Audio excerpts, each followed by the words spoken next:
ఉత్తర పశ్చిమ బంగాళాఖాతంలో ఏర్పడ్డ అల్పపీడన ప్రభావంతో 3 రోజుల పాటు ఏపీ, తెలంగాణలోని వివిధ ప్రాంతాల్లో మోస్తరు నుంచి భారీ వర్షాలు పడే అవకాశం ఉందని వాతావరణ శాఖ అధికారులు వెల్లడిస్తున్నారు. ఇక ఉమ్మడి ఆదిలాబాద్, నిజామాబాద్, కరీంనగర్, వరంగల్, ఖమ్మం జిల్లాల్లో భారీ వర్షం కురిసే అవకాశం ఉందని, అటు దక్షిణ మధ్య తెలంగాణ జిల్లాల్లో తేలిక నుంచి మోస్తరు వర్షాలు పడే అవకాశం ఉందని పేర్కొన్నారు.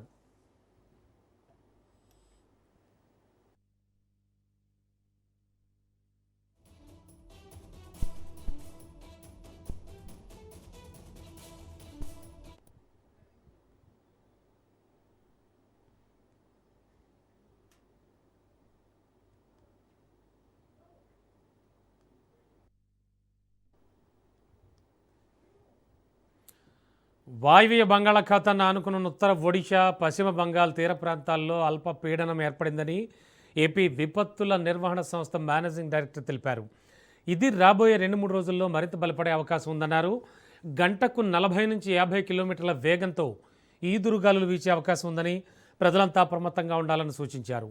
మేఘావృతమైన వాతావరణంలో శ్రీకాకుళం, పోలవరం, కోనసీమ, పశ్చిమ గోదావరి, ఏలూరు జిల్లాల్లో పిడుగులతో కూడిన తేలికపాటి నుంచి ఓ మోస్తరు వర్షాలు, మిగిలిన జిల్లాల్లో అక్కడక్కడ తేలికపాటి నుంచి భారీ వర్షాలు పడే అవకాశం ఉందని వివరించారు.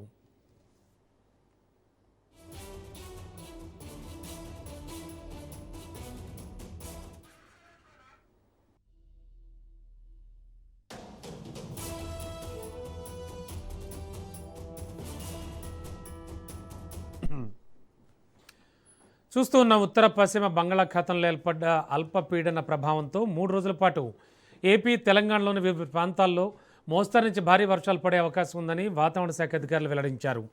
ఉమ్మడి ఆదిలాబాద్, నిజామాబాద్, కరీంనగర్, వరంగల్, ఖమ్మం జిల్లాల్లో భారీ వర్షం కురిసే అవకాశం ఉందని, అటు దక్షిణ మధ్య తెలంగాణ జిల్లాల్లో తేలిక నుంచి మోస్తరు వర్షాలు పడే అవకాశం ఉందని పేర్కొన్నారు. ఇక వాయువ్య బంగాళాఖాతాన్ని ఆనుకున్న ఉత్తర ఒడిశా, అలాగే పశ్చిమ బంగాల్ తీర ప్రాంతాల్లో అల్పపీడనం ఏర్పడిందని ఏపీ విపత్తుల నిర్వహణ సంస్థ మేనేజింగ్ డైరెక్టర్ తెలిపారు. ఇది రాబోయే 2-3 రోజుల్లో మరింత బలపడే అవకాశం ఉందన్నారు. గంటకు 40 నుంచి 50 కిలోమీటర్ల వేగంతో ఈదురుగాలులు వీచే అవకాశం ఉందని, ప్రజలంతా అప్రమత్తంగా ఉండాలని సూచించారు.